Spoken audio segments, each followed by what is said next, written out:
Poultry farmers అందరికీ నమస్కారం. Present మీరు వీడియోలో చూస్తున్న బాయిలర్ చిక్స్‌ని మా పీపీఎఫ్ హ్యాచరీ నుండి ఫార్మర్ తీసుకోవడం జరిగింది. ఈ ఫార్మర్ రౌండ్ షేప్ పార్టిషన్స్‌గా బ్రూడింగ్‌ని చాలా బాగా అరేంజ్ చేశారు. కానీ బ్రూడింగ్‌లో డ్రింకర్స్ పెట్టకుండానే చిక్స్‌ని దించేశారు.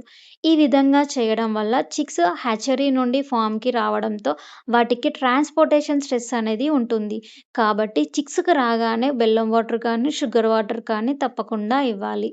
కానీ ఈ ఫార్మర్ ఏం చేశారు అంటే బ్రూడింగ్‌లో డ్రింకర్స్ పెట్టకుండానే చిక్స్‌ని దించేశారు.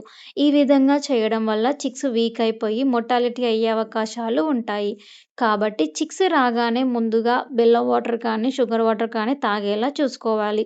ఇలా చేయాలి అంటే చిక్స్ ఫామ్‌లోకి రాకముందే బ్రూడింగ్‌లో డ్రింకర్స్‌ని తప్పకుండా పెట్టుకొని ఉంచుకోవాలి. ఈ విధంగా చేసినట్లయితేనే చిక్స్ వాటర్ తాగి కొంచెం రిలీఫ్ అయ్యి యాక్టివ్‌గా అవుతాయి. ఈ విధంగా వాటర్ ఇచ్చిన తర్వాత 2, 3 గంటల తర్వాత ఫీడ్ ఇవ్వడం మంచిది.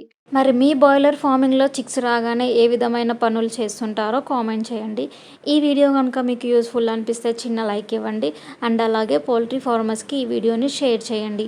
మరిన్ని బాయిలర్ ఫార్మింగ్‌కి సంబంధించిన విషయాలు తెలుసుకోవాలి అంటే మా PPF group of companies YouTube ఛానల్‌ని సబ్స్క్రైబ్ చేసుకోండి. పౌల్ట్రీ ఫార్మర్స్‌కి ఎవరికైనా క్వాలిటీ వెంక 430Y బాయిలర్ చిక్స్ కావాలి అంటే స్క్రీన్ మీద కనిపిస్తున్న నెంబర్‌ని సంప్రదించి ఆర్డర్ చేసుకోండి. Thank you for watching.